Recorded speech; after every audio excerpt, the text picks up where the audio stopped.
Lumipas ang 3 araw at bukas ang nakatakdang araw ng alis nila Eliana.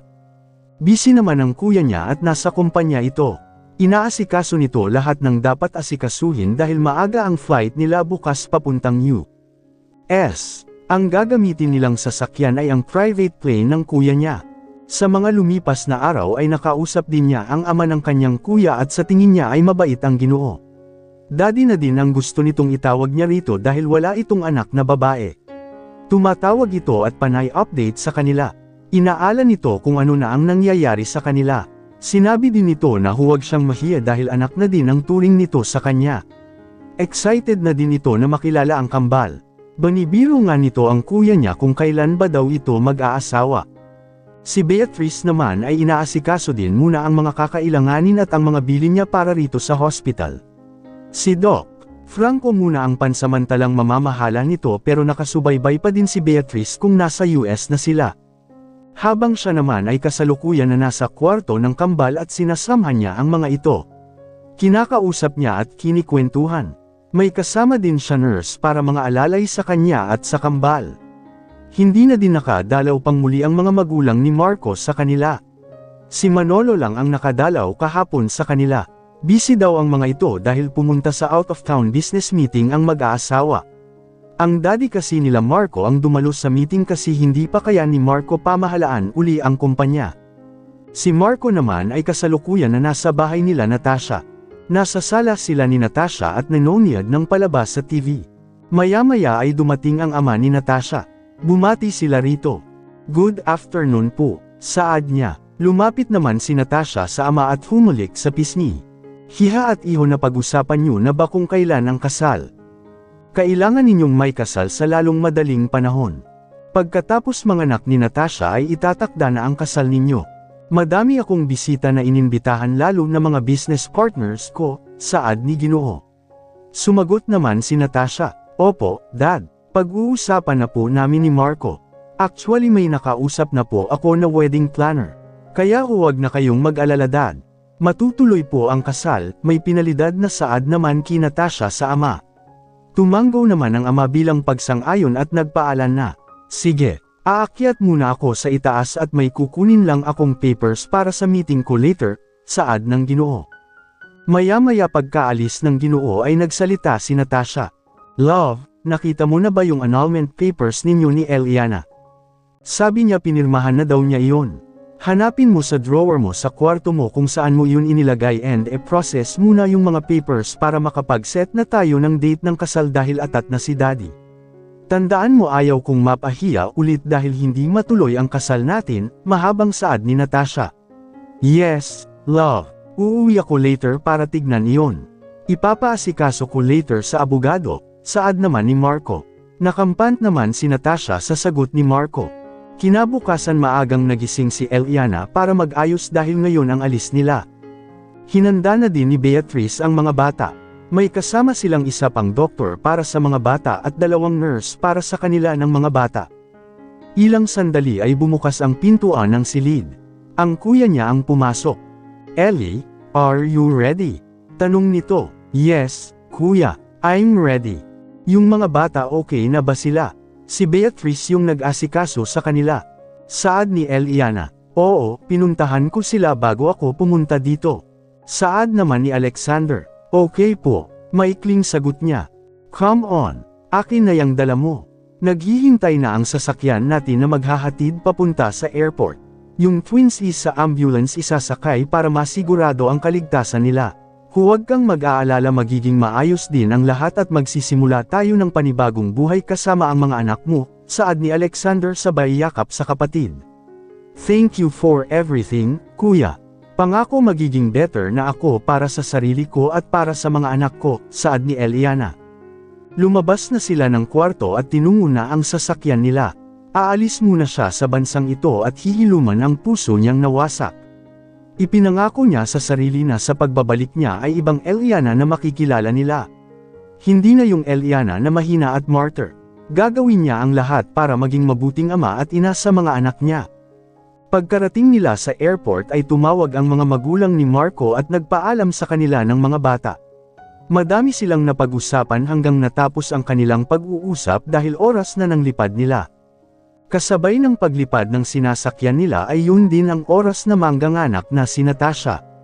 Kasalukuyan na papunta sila Marco at Natasha sa hospital.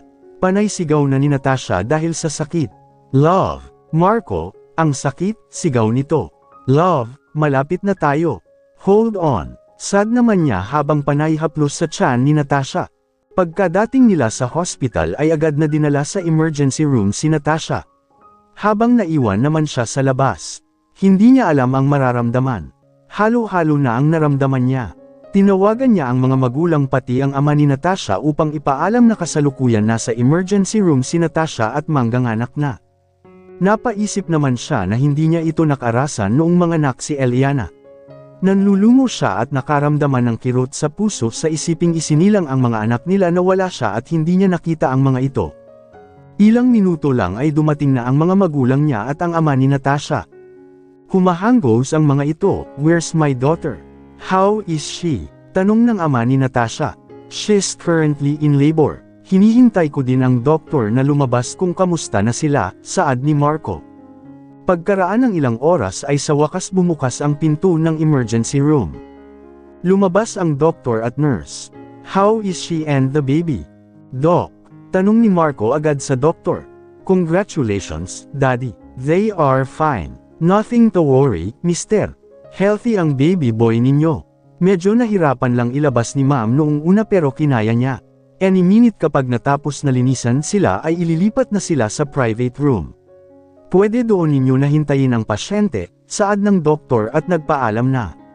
Nakahinga naman sila ng maluwag. Tuwang-tuwa naman mga lolo at lola. Excited na sila makilala ang apo. Naging maayos ang panganganak ni Natasha. Kasalukuyan nasa silid sila kasama ang magulang nila. Nakahiga na si Natasha sa hospital bed at hinintay lang nila na magising ito. Nag-uusap ang kanilang mga magulang. Pinag-usapan din ng mga ito ang tungkol sa kasal nila ngayon na nakapanganak na si Natasha ay mapagtutuunan na nila ang tungkol sa kasal nila. Ilang oras ang lumipas ay nagising na si Natasha. Agad niya itong nilapitan. "Love, are you okay? May nararamdaman ka ba?" Tanong niya rito. Umiling naman ito bilang sagot. "Water please," sagot nito. Kinuha naman niya ang bottled water na nasa gilid na nakapatong sa bedside table. Binuksan niya iyon at inilalayan na uminom si Natasha. Pagkatapos uminom ay nagsalita ito. "Where's my baby?" saad nito. Nililinasan pa siya ng nurse. "Any minute dadalhin na siya rito, love," saad ni Marco. Tumango naman ito sa kanya. "Love, thank you for bringing our baby. Mahal ko kayo," saad ni Marco sabay halik sa noo nito. "I love you too," sagot naman ni Natasha. "Hiha, kamusta?" tanong ng ina ni Marco nang makalapit ito. "Ayos lang po ako," saad nito sa ginang. "Call me mommy, hiha." "Magpapakasal na naman kayo nitong si Marco," saad nito kay Natasha. Ngumiti naman si Natasha bilang sagot. "Oh, so ngayon na nakapanganak ka na ay kailan ang kasal ninyo?" "Aba, dapat may kasal na kayo bago binyagan ang apo ko," saad ng ama ni Natasha. "Dad, pwede ho ba huwag muna nating pag-usapan iyan? Sa bahay na lang po kapag nakalabas na kami ni baby," saway niya sa ama. "Okay, hiha, sorry. Gusto ko lang makasigurado na matutuloy ang kasal mo." "Aba, ayoko na lang aking bastardo ang apo ko," saad nito sabay tingin sa gawin ni Marco. "Don't worry tito, dahil matutuloy ang kasal namin ng anak mo," paniniguradong saad ni Marco sa ama ni Natasha. "Dapat lang at ayusin mo na ang dapat mong ayusin," pahabol na saad nito. Nang makalapag na ang sinasakyan nila Eliana ay naghihintay na sa kanila ang makahilirang mga sasakyan na maghahatid sa kanila sa bahay ng kuya niya. Bumaba na sila ng private plane at bumungad sa kanila ang nakahilirang sasakyan. Sumakay sila sa unang sasakyan at sa kasunod naman na sasakyan sumakay si Beatrice at ang doktor na kasama nito at nurse kasama din ang kambal. Sa bahay ng kuya niya sila didiritso. Nakahanda na doon ang kwarto ng kambal na pinasadya pa ng kapatid at naroon na ang lahat na gamitan pang hospital na gagamitin nila. May nakaabang na din doon na isang pang-doktor para makasigurado na okay lang mga bata. Pagkadating nila sa mansyon ng kuya niya ay sinalubong sila ng ama nito. Sobra palang laki ng bahay nito rito sa US. Mas malaki ito kaysa sa bahay nito sa Pilipinas. Nagkalat ang mga tauhan nito sa buong paligid. Madaming mga bantay kahit secured naman ang village na kinarunan nito. Hiha, welcome home, masayang bati ng Dawn sa kanya. Ngumiti naman si Eliana sabay yakap rito. Hello pa, nice to meet you in person, nahihiyang saad niya rito. Don't be shy, feel at home because this is your home too, saad naman nito. Son, welcome back. I'm happy for you. Now that Eliana is here together with the kids, maybe it's time for you look for you're the one, bungad na saad ng ama ni Alexander sa kanya sabay tawa. Tinutudyo na naman siya nito para mag-asawa na. Dad, enough, don't be so rush. Okay, natatawang saad naman niya. Nang maging maayos na sila at nakapagpahinga na ang lahat ay pinatawag na sila para sa isang salo-salo. Nasa hapagkainan na silang lahat at masayang nag-uusap. Tito, I found my girl already. She is the one I will get marry soon. Bibong saad ni Lucas sa ama ni Alexander sabay lingon kay Beatrice na sa gilid niya na kumakain. Bigla naman na nasamid si Beatrice sa sinabi ng katabi. Uminom agad siya ng tubig. Walang yang lalaki ito, kahit kailan ang sarap kurotan. Saad ni Beatrice sa isip niya. Bamaling naman ang Ginoo sa gawin nila. Oh, is that so? Kailan ang kasal? Slang na saad nito in Tagalog. Marunong itong magtagalog pero slang nga lang. Very soon, Tito, ready your gift for us. I court her before we get here. Seryosong saad ni Lucas na nasa kay Beatrice nakatitig.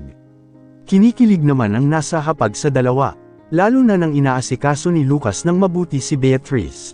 Mukhang tinamaan na ang pinsan ko, saad ni Alexander sa isip. Kinabukasan ay nakalabas na sina Natasha sa hospital. Umuwi muna sila sa bahay ng ama niya dahil pinapalinis pa ni Marco ang bahay na tutuluyan nila. Bumili ito ng bagong bahay na taytirhan nila. Nasa silid sila ng bata nang magsalita si Marco. Love, aalis muna ako. May aasikasuhin muna ako. I'll be back later before dinner, pagpapalam nito sa kanya. Okay, saan ka ba pupunta? Tanong niya rito. Aasikasuhin ko yung annulment papers namin ni Eliana. I will tell Attorney Eman para i-process na, saad niya rito.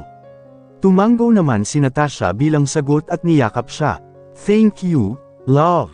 I'm so happy. Finally matutuloy na kasal natin, saad naman nito. Niyakap naman niya ito at nagpaalam na aalis na siya. Nang nasa bahay na siya nila Eliana dati ay nakaramdaman siya ng kirot sa kanyang puso. Aaminin niya sa sarili niya na mahal na niya ito. Ewan ba niya kung saan nawala na ito ay saka pa niya napagtanto na mahal niya si Eliana higit pa sa pagmamahal niya kay Natasha. Ang buong akala niya na ang pagmamahal niya kay Eliana ay bilang magkapatid lang.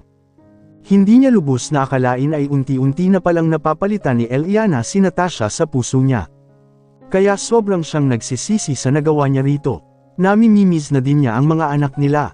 Ni hindi niya nakita sa personal at nahawakan ang mga ito.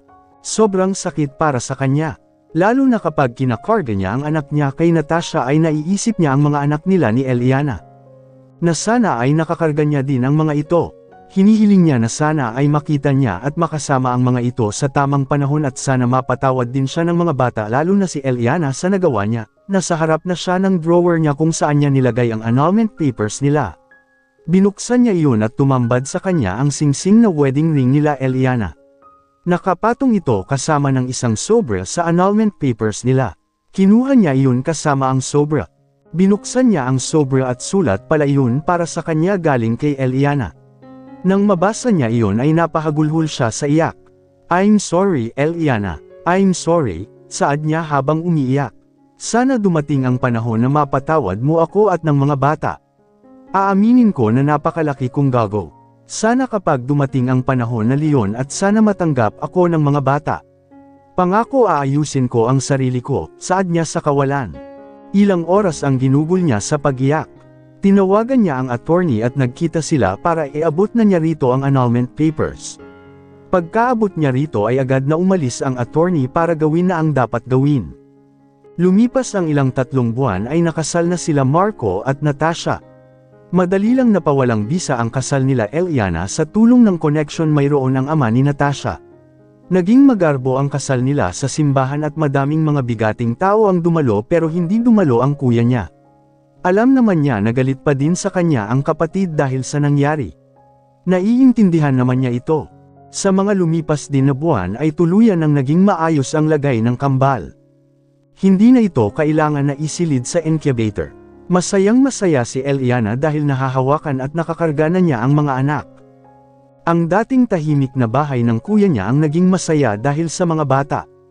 Tuwang-tuwa ang lahat sa kambal at giliw na giliw din dito ang ama ng kuya niya na ama niya na rin. Kinumbinsi siya ng Ginoo na pumayag siya na legal na siyang aampunin nito. Pumayag naman siya para sa panibagong buhay. Ngayon ay Montenegro na ang apelyido na dala niya at iyon din ang apelyido na dala ng mga anak niya. Kinausap siya ng kuya niya na tuturuan siya nito na magpalakad ng negosyo dahil plano ng kuya at ama nila na ibigay sa kanya ang isang negosyo nila. Ito yung Montenegro Clothings. Gusto ng mga ito na siya ang humawak ng negosyong iyon. Sinabi niya din na saka na kapag medyo malaki na ang kambal at pumayag siya na turuan ng kapatid. Gusto niya din itong tulungan dahil alam niya na sobrang dami ng negosyong hawak nito. Nagpapasalamat siya sa kuya at daddy nila na tinanggap at minahal sila ng mga ito. Ngayon ay may naituturing na siyang pamilya niya. Yung pamilya na hindi siya iiwanan at hindi siya huhusgahan. Yung pamilya na very supportive sa kanya. Si Beatrice naman ay narito pa din kasama nila at hindi siya iniiwan nito. Mahal na mahal niya din ang best friend niya dahil kapatid na ang turing niya rito. Masaya siya best friend niya dahil mukhang magkaka-love life na ito. Sobrang seryoso ng Kuya Lucas niya sa panliligaw rito. Nakilala na din nila ang mga magulang ni Lucas dahil dumalaw ito sa kanila at nakilala na nito ang best friend niya. Botong-boto ang mga ito sa best friend niya para sa anak ng mga ito dahil Beatrice daw naging seryoso at tumano na ang Kuya Lucas niya. Nag-agree naman sila sa mga ito dahil kita naman nila ang resulta. Sa mga nakalipas na buwan ay itinuon ni Eliana ay kanyang buong atensyon sa kambal. Sinisimula na din siyang turuan ng kanyang kapatid sa pamamalakad ng negosyo. Ginagawa niya lahat para unti-unti na niyang makalimutan ang pait at hirap na naranasan niya. Ipinangako niya sa sarili na babangon siya para sa sarili lalo na sa mga anak niya. Makalipas ang 8 buwan ay nagsisimula na siyang pumasok sa kumpanya ng kuya niya at sinimulan na training niya. Nakakaya niya ang lahat lalo na may inspiration siya para magsumikap ng husto. Hindi siya nahihirapan na alagaan ang mga anak dahil hindi ito mga iyakin. Liyak lang ang mga kung nagugutom o di kaya ay magpapalit ng diaper. May katulong naman na yumagapay sa kanya dahil may kinuha na 2 yaya ang kuya niya para sa mga anak. Nandito pa din si Beatrice at ito ang nagbabantay sa mga kapag umalis siya sa trabaho. Hindi pa ito bumabalik ng Pinas. Sinabi nito na susulitin muna niya na makabreak siya sa work niya. Wala namang problema yung hospital nito dahil hands-on pa rin si Beatrice. Para itong pinapadalhan ng update ni Doc Franco tungkol sa hospital. Habang si Marco naman ay bumalik na sa kumpanya nila. Ito na muli ang humahawak ng kumpanya nila. Yung kuya naman niya ay distant pa din sa kanya. Pero dumadalaw na ito sa bahay nila kapag dumalaw ang mga magulang para bisitahin ang anak niya. Ngayon ay kasal na sila ni Natasha ay may isa siyang problema dito. Masyado itong selosa na pati client niya minsan ay napagselosan nito. Lumipas ang 1 taon at kaarawan na ng kambal. Naging busy ang mga tao sa mansyon ng mga Montenegro sapagkat dito gaganapin ang unang kaarawan ng kambal.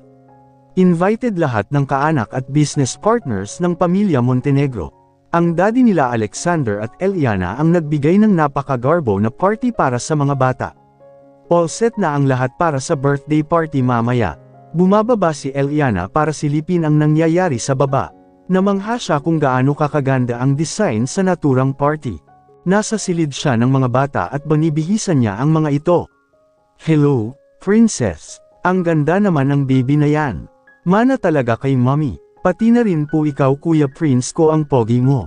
Happy birthday mga anak, saad niya sa mga bata sabay halik niya sa mga ito. Humadjikik naman ang mga ito sa ginawa niya kaya pinupog niya ito ng mga halik na mas lalong ikinatawa ng mga ito. Hindi napansin ni Eliana na nakatingin na pala sa kanya ang kuya, daddy at best friend niya na si Beatrice. Masayang masaya ang mga ito sa nakikita nila na lambingan ng mag-ina. Maya-maya ay nagsalita ang kuya niya. Sali kami dyan. Saad ng kuya niya sabay lapit sa kanila. Hello, kiddos. You look handsome buddy and you look pretty our princess. Saad ni Alexander sabay buhat kay Harold. Oh, my grandson and granddaughter is getting bigger na. This young man is mana sa akin. Pogi like his lolo, saad naman ng ama nila. Tumawa naman si Alexander sa sinabi ng ama dahil slang, at may pagkakonyo pa ito magsalita ng Taglish. Hello, babies. Tita Pretty is here, saad naman ni Beatrice at lumapit kay Eliana para tulungan ito na isuot ang sandals ni Emerald. Excited na ba ang mga babies na yan? Tanong muli ni Beatrice. Humajikik naman ang kambal bilang sagot. Maya-maya ay nagulat sila nang magsalita si Harold. Mama. Bulol na saad nito. Natuwa naman sila nang nakapagsalita ito. Oh my gosh. Sis he's talking na, masayang saad ni Beatrice. Natuwa naman si Eliana at nilapitan ang anak habang karga ng kuya niya. Say it again, baby. Mama, saad niya sa bata ngunit si Emerald naman ang nagsalita. Maaama, mama saad nito na mas lalong ikinatuwa nila. Dumating din ang araw ng kaarawan ng anak ni Marco at Natasha. Naging magarbo din ang kaarawan ng anak nila na si Dustin. Naiisip naman ni Marco ang kambal niyang anak kay Eliana. Hinihiling niya na sana ay nakasama niya din ang mga bata sa kaarawan ng mga ito. Sana dumating ang panahon na makikita niya ang mga bata. Labis siyang nangungulila sa kambal. Love, come here. Let's take a family picture, tawag ni Natasha sa kanya. Tumanggaw naman siya at tinungo na ang pwesto ng mga ito. Pagkatapos magpakuha nila picture ay nag-blow na ng candle sa cake ang bata at kinantahan nila ito. Pagkatapos ay nagsimula ng kainan. Binuhat niya ang anak at lumapit sa mga magulang niya na nasa kabilang mesa. Si Natasha naman ay inaasikaso ang mga kaibigan na bisita nito.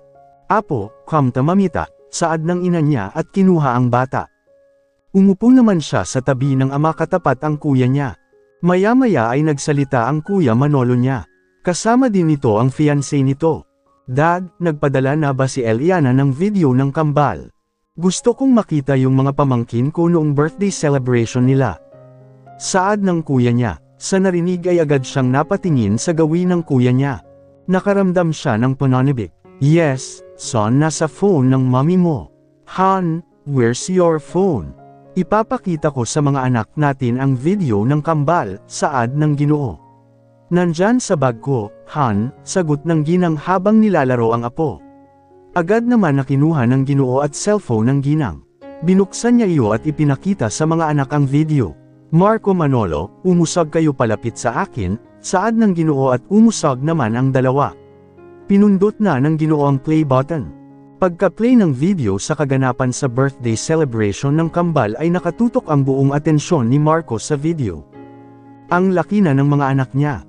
Ang bibo-bibo ng mga ito. Sana may akap din niya ang mga ito. Hana, grabe ang kukulit na nila. Natatawang saad ni Manolo habang nanunood sa video ng kambal na bibong-bibo. Oo nga, sana man lang pwede kong makita at may akap sila, saad ni Marco na mababakas ang lungkot sa tinig. Tinapik naman siya ng ama bilang pag-alo. Son, darating din ang panahon na makakasama mo sila, saad ng Ginoo. Bumalik naman sa video ang kanyang atensyon. Pansin din niya ang pagbabago ni Eliana. Ang ayos nito ay iba na. Ibang-iba na sa Eliana na nakasama nila. Yung simpleng Eliana ay hindi na mababaka sa poster nito. Sobrang sophisticated na ito sa ayos nito lalo itong gumanda. Ang mga ngiti nito at tawa na ngayon lang niya ulit narinig at nakita. Masaya siya na masaya ito. Sana dumating ang panahon na mapatawad siya nito sa mga nagawa niyang kasalanan. Natapos na ang birthday celebration ng anak niya. Nagpaalam na din ang mga magulang niya na uuwi na. Ang kuya naman niya ay nauna nang umuwi at hindi na tinapos ang party dahil may pupuntahan pa ito kasama ng fiancé nito. Ang ama naman ni Natasha ay nagpaalam na din dahil may business meeting pa ito ng maaga bukas. Kaunti na lang ang mga bisita. Karga niya ang anak habang inililibot ang paningin. Hinanahap niya si Natasha dahil nagpaalam itong ihahatid lang ang mga kaibigan sa labas. Ngunit ang tagal nitong bumalik. Kaya nagpasya siya na iaakyat na lang ang bata sa silid nito at patulugin dahil antok na ito. Humihikab na ito at nagsisimula ng umiyak. Pagkapasok niya sa kwarto ng anak ay binihisan muna niya ito at pagkatapos ay inilapag na niya sa higaan nito. Mahimbing na itong natutulog habang may hawak na didi. Ilang minuto ay bumukas ang pinto ng kwarto at iniluwa doon si Natasha. Pansin niyang medyo nagusot ang damit nito na ipinagtataka niya. Maayos naman ito kanina noong nagpaalam ito na ihahatid ang mga kaibigan sa labas. Love, tulog na ba si baby? Maya ay tanong nito. Yes, nakatulog na siya. Iniakyat ko na siya dito dahil antok na siya. Saan ka ba nanggaling? Bakit ganyan ang ayos mo? Saad niya rito. Sa labas lang hinatid ko lang mga kaibigan ko. Sige, punta na ako sa kwarto. Saad nito at nagpaalam na. Tinignan naman niya ito habang palabas na ng kwarto na may pagtataka. Ayaw niyang pag-isipan ito ng masama kaya binaliwala lang niya dahil ayaw niya na pagmulan na naman ito ng away nila. Sa kabilang banda naman ay tuwang-tuwa si Eliana habang nakikipaglaro sa mga anak niya sa kwarto ng mga ito. Kakauwi lang niya mula sa kumpanya at pagkabihis niya ay pumunta siya sa silid ng kambal. Siya na ang namamahala sa Montenegro Clothings. 2 months na siya bilang CEO ng kumpanya. Nakahiga siya habang ang kambal ay panahihila ng damit niya. Kinikiliti naman niya ang mga ito. Kayo ha, pinagtutulungan niyo si Mommy, saad niya sa mga ito.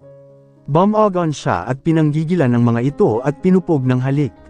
Humahagik-hak naman ang dalawa, maya-maya ay humihikab na ang mga ito kaya pinatulog na niya. Napagod siguro sa kakalaro nila. Pagkatapos patulogin ay lumabas na siya ng silid ng mga ito at banilinan ang yaya ng mga ito na bantay. Pumunta siya sa kusina at kumuha ng makakain. Nagtungo siya sa garden at nandoon pala si Beatrice. Nakaupo ito habang nagtitipas sa laptop. Umupo naman siya katapat nito. Inilapag niya ang pagkain at nagsimula na siyang kumain. Sis, ang busy mo yata? Tanong niya rito. Oo. Binabasa ko kanina ang reports ng hospital at nagre-reply ako sa mga emails. Saad nito. Okay, so kamusta kayo ni Kuya Lucas? Mabuti at sinagot mo na iyon. Saad niya rito. Tumawa ito at sumagot. Hahaha, yeah. We are fine. Nabudol kasi ako ng pinsan ni Kuya Alexander, natatawang saad nito sa kanya. Hahaha, oy, huwag mo yang iparinig kay Kuya Lucas. Hindi ka na naman titigilan nun, saad naman niya rito. Oo na, nahulog ako pa fall na galawan niya. Plus nakita ko naman na nagbago na siya at pinatunayan niya na he's serious with me. Saad naman nito, oo nga, ang laking pagbabago ni Kuya Lucas. Naging mabait na ito at hindi pasaway, saad naman niya. Ikaw, naka-move on ka na ba talaga? Maya-maya ay tanong nito. Natahimik naman siya sandali sa tanong nito. Let's just say na unti-unti na akong nakaka-move on. Pero yung sakit mukhang hindi na mawawala dito sa puso ko. Saad niya rito. It's okay, Eliana. Hayaan mo ang panahon na hilumin ang lahat ng sakit na nasa puso mo. Alam ko na hindi madali pero kailangan nating tanggalin na minsan na tayo nasaktan pero hindi ito dahilan para magpakain tayo sa sakit ng kahapon. Alam ko din na hindi basta-basta mawawala ang sakit na naidulot niya sa puso mo. Naiintindihan kita at alam ko na darating ang panahon na magagamot din yung sakit na nasa puso mo. Tiwala lang tayo sa taas. Laban lang tayo, sis, mahabang saad nito sa kanya. Sumangayon naman siya sa sinabi ng kaibigan. Alam niya na darating ang panahon na mawawala ang lahat ng sakit na nasa puso niya. Hindi man sa ngayon pero alam niya na sa haba ng panahon ay magiging okay siya. Kapag dumating ang panahon na iyon ay masagiging matatag na siya. 5 years later, naging maganda ang takbo ng buhay nila Eliana sa ibang bansa. Maayos din ang hinahawakan ng negosyo at napalago pa niya iyon. Sa katunayan ay naging marami na ipinatatayo nilang mga branches nito sa iba't ibang bansa. Pinag-iisipan niya din na magpatayo na rin ng branch nila sa Pilipinas. It's time na siguro na bumalik sila ng Pilipinas. Sa katunayan ay ikinasal na si Beatrice at Kuya Lucas niya 2 years ago and nasa Pilipinas na ang mga ito for good. May anak na sila na lalaki si Simon Venom. 1 taon na ito at napakakulit. Manas sa tatay niya ang kakulaitan nito. Ang Kuya Alexander naman niya ay nahanap na ang babaeng nilalaman ng puso nito at kasal na din ito 1 taon na. Buntis na din ang asawa nito at malapit ng manganak. Ang daddy naman nila ay binawian na ng buhay noong 2 taon na ang kambal.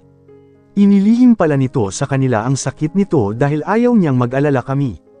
Nalena na lang nila noong isinugod na ito sa hospital. Wala nang nagawa ang mga doktor noon dahil dead on arrival na ito. Kaya ngayon ang kuya na niya ang chairman ng Montenegro Companies. Naging mas malago ang business nila. Nasa bahay na si Eliana at kaka-rating niya lang. Sinalubong siya ng anak niyang sobrang kikay na Emerald na busangat ang mukha. Lumapit ito sa kanya at yamakap. "Mommy, kuya won't let me borrow his books." Saad nito na naluluha na. "Hay naku, heto na naman po sila. Don't cry. I will talk to your kuya." Pag-alaw naman niya rito. Nasa sala sila mag-inang dumating si Harold na may hawak na libro. Ang bookworm niyang anak. Matalino ito at advance mag-isip. Naka-cold at kamihak nito sa ibang tao pero sa kanila lang ito nakikipag-usap. Mahal na mahal nito ang kapatid na babae. Kaya alam niyang nagdradrama na naman itong princess nila. "Hi mom," saad ni Harold sa inasabay halik. "Hello my prince." "Kuya, what happened to your sister?" Sabi niya ayaw mo siyang pahiramin ng books mo. Tanong niya sa anak. "Mom, I let her borrow my book but she destroyed it." Saad naman ng anak. Sumagot naman itong kikay na aling malit. "Kuya, I'm sorry. I accidentally tore the edge of the book while I was moving to another page." Paghingi naman ng tawad sa kapatid na naluluha na, "It's okay. Don't cry na. You know that I hate seeing you cry." Pag-alaw naman ito sa kapatid. Na-touch naman si Eliana sa kambal. Mahal na mahal nito isa't isa kahit minsan ay may hindi ito na pagkakaunawaan. Lumaki silang mababait na bata. "You two come here. Give me a hug. Huwag na kayong magtatalo na dalawa. You know mommy will be sad kapag nag-away kayo." Saad naman niya sa kambal. Lumapit naman ang mga ito at yamakap sa kanya. "I love you both so much." Saad niya rito sabay halik sa tuktok ng mga ulo nito. "We love you too, mom. You're the best." Sabay na saad ng kambal. Maya-maya ay inaya na niya ang mga ito na pumanhik sa itaas para samahan siya na magbihis sa kwarto. Pagkatapos magbihis ay bumaba na sila at pumunta sa dining area para mag-dinner na. Maya-maya ay dumating na ang kuya Alexander niya kasama ang asawa nito. "Hi kiddos, Tito Papa is here." Masiglang saad nito na pumasok sa dining area. Agad naman na tumayo ang kambal ang yamakap sa tito nila. "OMG, you here na po. Tito Papa did you buy it?" Saad ni Emerald sa kuya niya. "Hi. Spoiled talaga itong mga anak niya sa kuya niya." "Of course, my princess. Here take this." Saad nito at ibinigay ang isang paper bag sa anak niya. "Thank you, Tito Papa. You're the best." Saad nito at yamakap ulit sa kuya Alexander niya. "Also, this is for you young man. More books for your collection." Saad ng kuya niya kay Harold. Tinanggap naman yun ni Harold at yamakap sa Tito Papa nito. "Thank you po." Maikling saad nito. Tumayo si Eliana at inalalayan naman niya ang sister-in-law niya na umupo na hapag. "Kuya, inispoiled mo naman itong mga bata." Saad niya sa kapatid. Umupo na din ito katabi ng asawa nito. Nasa harap niya ito nakapwesto. "Kids, later na ninyo yan buksan. Finish your foods first." Saad niya sa mga bata. Umupo naman ang mga ito ulit at kumain. "It's okay, Ellie. I love spoiling them. And they deserve it. Matataas ang grades nila sa school. Kaya reward na nila yun." Saad naman ng kuya niya habang nilalagyan ng pagkain ang pinggan ng asawa. "Okay, ano pa ba gagawa ko? Nandyan na ang mga yan." Saad naman niya. "Ellie, nakapagpasya ka na ba sa expansion ng business mo sa Pilipinas?" Maya-maya ay tanong ng kuya niya. Yes, kuya. Maglalagay na ako ng branch sa Pilipinas." Saad naman niya sa kapatid. "That's good dahil madami na ang nag-aabang doon." Saad naman ito. Kung hindi nyo alam, model din ang kambal sa clothing line nila for kids. Sikat ang mga anak niya dahil sa pagmamodel sa mga damit. Kaya nga ang kikay ng anak niya babae. They are the faces of Montenegro Clothings. Natapos ang hapunan nila ay iginiya na niya ang mga anak sa kwarto ng mga ito. Tinabihan niya ang mga ito sa pagtulog. Nang masigurong mahimbing na ang tulog ng mga ito ay lumabas na siya ng kwarto at pumanhik na ng silid niya. Pagkapasok niya sa silid niya ay agad na siyang humiga sa kama. Nagpag-isipan na niya na uuwi sila ng Pilipinas ang doon na ang gagawin niyang main branch ng company niya. Matagal na din na panahon nang wala na siyang narinig na balita tungkol sa ama ng anak niya. Ayos na naman siya at totally move on na siya pero hindi na niya gustong pumasok sa isang relasyon. Sapat na sa kanya ang mga anak niya. Minsan na nagtanong si Emerald tungkol sa papa nito pero iniiwas lang niya ang sagot. Ayaw niya kasing malaman ng kambal na may iba ng pamilya ang tunay na ama ng mga ito. Ayaw niyang masaktan ng mga anak niya. Higit sa lahat ayaw niyang maranasan ng kambal na mamalimos ng atensyon at pagmamahal sa ama ng mga ito. Ayaw niyang matulad sa kanya ang mga bata. Alam niya kasing kapag nalaman ng mga bata ay masasaktan ang mga ito. Yung ang hindi niya kakayanin ang makita ang mga anak na nasasaktan at nahihirapan. Nakatulog na siya sa pag-iisip. Nagising siya ng maaga para pumasok ng company. May meeting sila ngayon at gusto niyang sabihin at desisyon niya sa board. Pagkatapos niyang maligo at magbihis ay agad na siyang pumanhik sa dining area. Naroon na pala ang kambal at kuya niya. Good morning. Bati niya sa mga ito, lumapit naman siya sa mga bata at humulik sa mga pisngi nito pati sa kuya niya. Good morning, mommy. Sabay na saad ng kambal. Good morning, Ellie. Aga mo today, saad ng kuya niya. Umupo naman siya katabi ng kambal at nagsimula na siyang kumuha ng pagkain. Yes, kuya, ngayon ang meeting namin at ipapaalam ko na ang desisyon ko tungkol sa expansion. Gusto ko sana na sa Pilipinas na ang maging main branch ng company, saad niya rito. Okay, if that's what you want then it's fine with me. Just make sure that everything is good, saad ng kuya niya. Hindi na din galit ang kuya niya kay Marco basta hindi lang sila guguluhin at saktan ng mga bata. Yun ang bilin ng kuya niya sa kanya kapag uuwi na sila ng Pilipinas. If gusto daw makita ni Marco ang bata then it's fine pero huwag lang daw itong gagawan ng mga hakbang na masasaktan ang mga bata pati siya kundi pagsisisihan daw nito yun. Sumangayon naman siya sa kapatid. Sisiguraduhin niya na hindi na sila muli masasaktan ng mga bata. Ang hindi niya alam ay noong nag-usap sila ng kuya niya tungkol kay Marco ay narinig pala ni Harold ang lahat tungkol sa ama nito. At kung bakit sila narito sa US. Tumatak yon sa isip ni Harold kaya sinabi niya sa sarili na hindi na muling masasaktan ang mami niya. Ipinangako niya sa sarili na gagawin niya ang lahat para sa kapatid at mami niya. Hindi niya mapapatawad ang ama nila. Kinamumuhian niya ito. At kung magkita man sila ay ituturing niya itong isang estranghero. Wala na siyang ibang ituturing na ama kundi ang papa nila at ang mga titos nila. Si Vic Gomez ay ang kaibigan ni Eliana at isa din itong investor ng company. Hindi alam ng nakararami na isa itong gay. Oo, bakla si Vic pero ayaw nitong ilantad sa lahat ang kasarian nito dahil sa ama nito na sobrang strict. Alam din ng kuya niya ang kasarian nito at inilihim nila ito sa lahat. Naging magkaibigan sila si Vic na kung sila lang ang magkasama ay Vicky ang gusto nitong itawag sa kanya. Nagkakilala sila noong may party na dinaluhan sila ng kuya niya.